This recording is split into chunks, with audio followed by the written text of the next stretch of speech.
These are the laws that you are to place before them. When you buy a Hebrew slave, he will serve 6 years.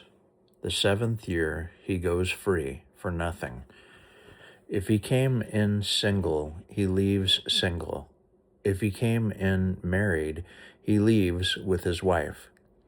If the master gives him a wife, and she gave him sons and daughters, the wife and children stay with the master, and he leaves by himself. But suppose the slave should say, I love my master and my wife and children.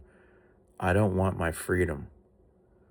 Then his master is to bring him before God and to a door or doorpost and pierce his ear with an awl, a sign that he is a slave for life. When a man sells his daughter to be a handmaid, she doesn't go free after 6 years like the men. If she doesn't please her master, her family must buy her back. Her master doesn't have the right to sell her to foreigners since he broke his word to her.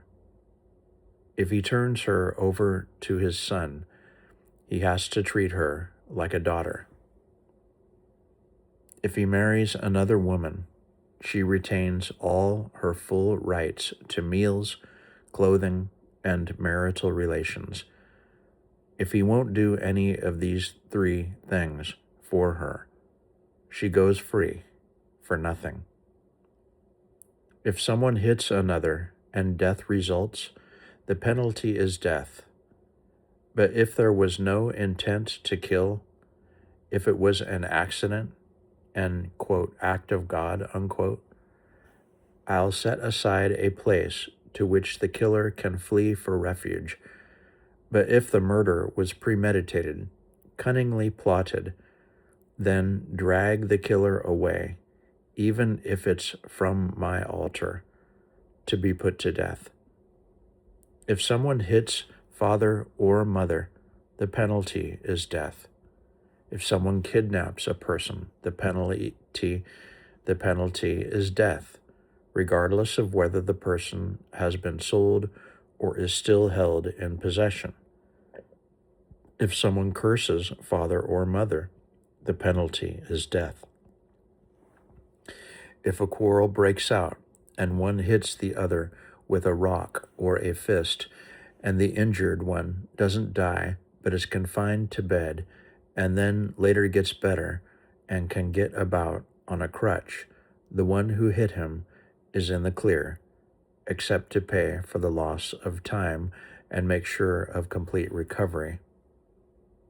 If a slave owner hits a slave, male or female, with a stick and the slave dies on the spot, the slave must be avenged.